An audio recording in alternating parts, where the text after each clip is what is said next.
Well, hello there, everyone. Miss Stephanie from the Chester Public Library back again with another sneak peek. If you tuned in with our first sneak peek, you'll know that a sneak peek is like a little look at something that you might want to check out. And our sneak peeks are reading a first chapter of a book. So last time I read a Magic Treehouse chapter. Today, I'm going to read from one of my favorite books of all time, Bridge to Terabithia. This is a book that was written a long time ago, but it's still really great. Some people would say it's a classic children's book. So this is by Katherine Paterson, and you might have seen the movie, or you might have already read the book, but if you haven't, I'm going to give you a preview or a little look or a listen by reading the first chapter. And if you like it, you can check it out at the library.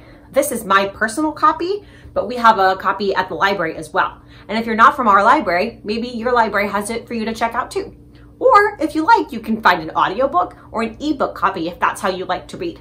So this is Bridge to Terabithia by Katherine Paterson, and it won the Newbery Award, which means that a lot of people think it's a great book. So here's our sneak peek of Katherine Paterson's Bridge to Terabithia. Chapter 1. Jesse Oliver Aarons Jr. Got Nutmeg here with me to listen in. Baroom, baroom, baroom, barippity, barippity, barippity, barip. Good. His dad had the pickup going. He could get up now. Jess slid out of bed and into his overalls. He didn't worry about a shirt because once he began running, he would be hot as popping grease even if the morning air was chill. Or shoes because the bottoms of his feet were now as tough as his worn out sneakers. Where you going, Jess? Maybelle lifted herself up sleepily from the double bed where she and Joyce Ann slept. Shh, he warned. The walls were thin. Mama would be mad as flies in a fruit jar if they woke her up at this time of day. He patted Maybelle's hair and yanked the twisted sheet up to her small chin. Just over the cow field, he whispered. Maybelle smiled and snuggled down under her sheet. Gonna run? Maybe. Of course he was going to run. He had gotten up early every day all summer to run. He figured if he worked at it, and Lord had he worked at it, he could be the fastest runner in the 5th grade when school opened up. He had to be the fastest. Not one of the fastest or next to the fastest, but the fastest. The very best.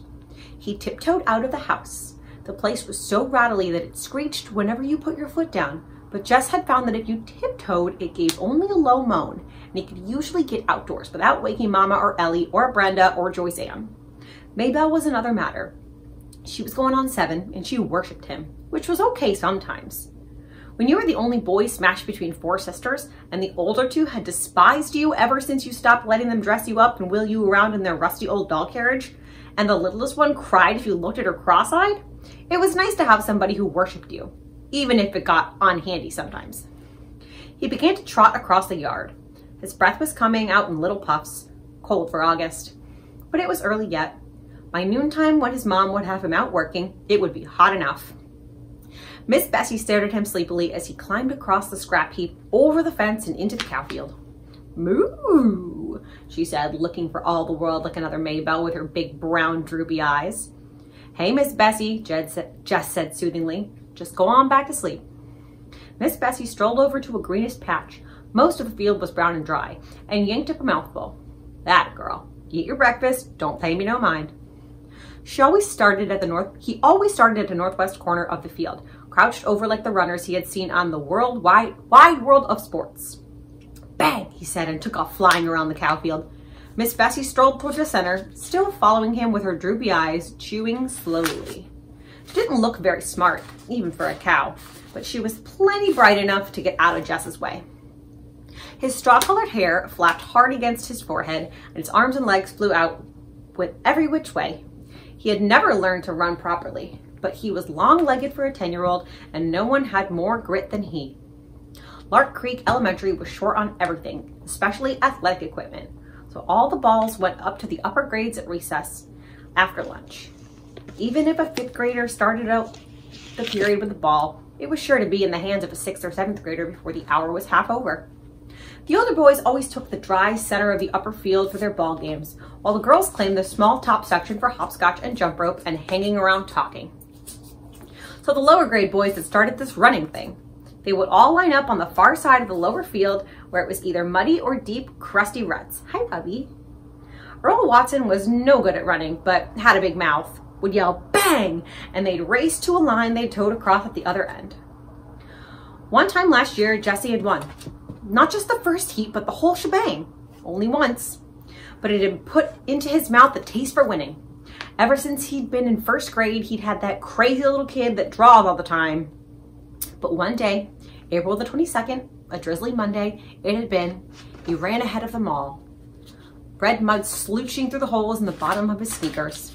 For the rest of the day and until after lunch on the next, he had been the fastest kid in the 3rd, 4th, and 5th grades, and only a 4th grader. On Tuesday, Wayne Pettis had won again as usual, but this year, Wayne Pettis would be in 6th grade. He played football until Christmas, baseball until June with the rest of the big guys. Anybody had a chance to be the fastest runner, and by Miss Bessie, this year it was going to be Jesse Oliver Aarons Jr.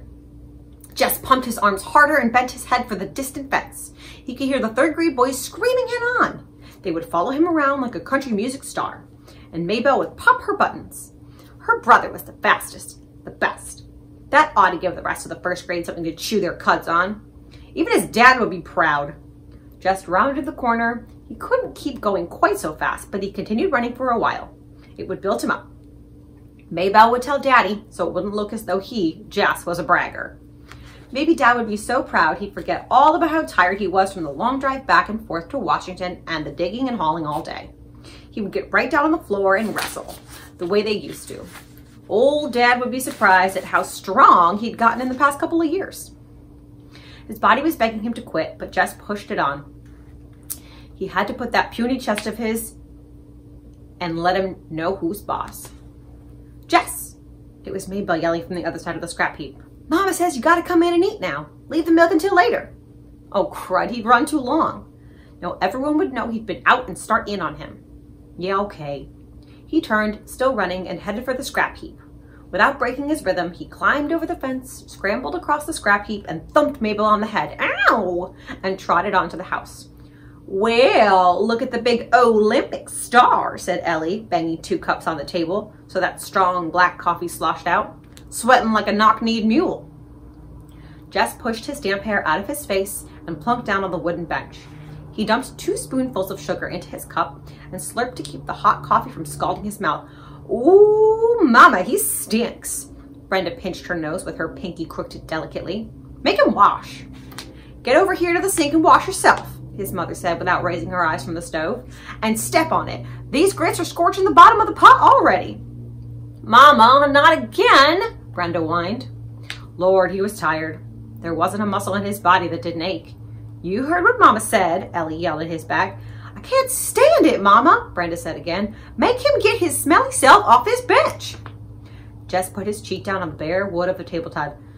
Jesse, his mother was looking now, and put on a shirt. Yes'm.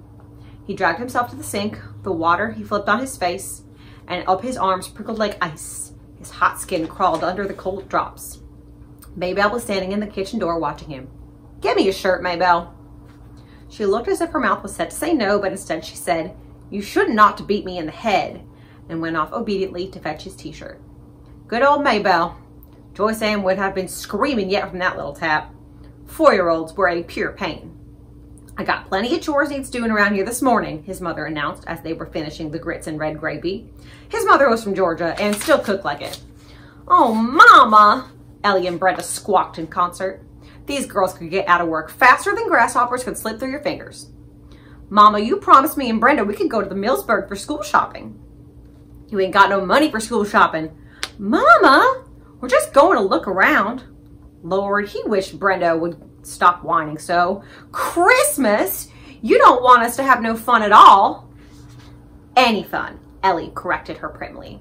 Oh, shut up. Ellie ignored her. Miss Timmons is coming by to pick us up. I told Lolly Sunday you said it was okay. I feel dumb calling her and saying you changed your mind. Oh, all right. I ain't got no money to give you. Any money. Something whispered inside Jess's head. I know, Mama. We'll just take the $5 Daddy promised us, no more than that. What $5? Oh, Mama, you remember. Ellie's voice was sweeter than a melted Mars bar. Daddy said last week we girls were going to have something for school. Oh, take it, his mother said angrily, reaching for her cracked vinyl purse on the shelf above the stove. She counted out 5 wrinkled bills. Mama, Brenda was starting again. Can't we have just one more? So it'll be 3 each? No. Mama, you can't buy nothing for $2.50. Just one little pack of notebook paper's gone up. No. Ellie got up noisily and began to clear the table. Your turn to wash, Brenda, she said loudly. Aw, Ellie. Ellie jabbed her with a spoon. Jessie saw that look. Brenda shut up her wine halfway out of her rose luster lipstick mouth. She wasn't as smart as Ellie, but even she knew not to push Mama too far, which left Jess to do the work as usual. Mama never sent the babies out to help, although if he worked it right, he could usually get Maybelle to do something. He put his head down on the table. The running had done him in this morning. Through his top ear came the sound of the Timmons' old Buick. Wants oil, his dad would say, and the happy buzz of voices outside the screen door as Ellie and Brenda squashed in among the 7 Timmonses. All right, Jessie, get your lazy self off that bench. Miss Bessie's bag is probably dragging around by now, and you've still got beans to pick. Lazy. He was the lazy one. He gave his poor dead weight of a head one more minute on the tabletop. Jessie. Okay, Mama, I'm going. It was Maybelle who came to tell him in the bean patch that people were moving into the old Perkins place down on the next farm. Jess wiped his hair out of his eyes and squinted. Sure enough, a U-Haul was parked right by the door. One of those big jointed ones. These people had a lot of junk, but they wouldn't last. The Perkins place was one of those ratty old country houses you moved into because you had no decent place to go and moved out of as quickly as you could. He thought later how peculiar it was that here was probably the biggest thing in his life, and he had shrugged it off as nothing. The flies were buzzing around his sweating face and shoulders. He dropped the beans into the bucket and swatted with both hands. Get me my shirt, Maybelle. The flies were more important than any U-Haul. Maybelle jogged to the end of the row and picked up his t-shirt from where it had been discarded earlier. She walked back, holding it with 2 fingers way out in front of her. Ooh, it stinks, she said, just as Brenda would have. Shush, he said, and grabbed the shirt away from her. That is the first chapter of Bridge to Terabithia. I hope you liked it. If you did, you can get this book to read on your own. I would recommend this as a middle grade read.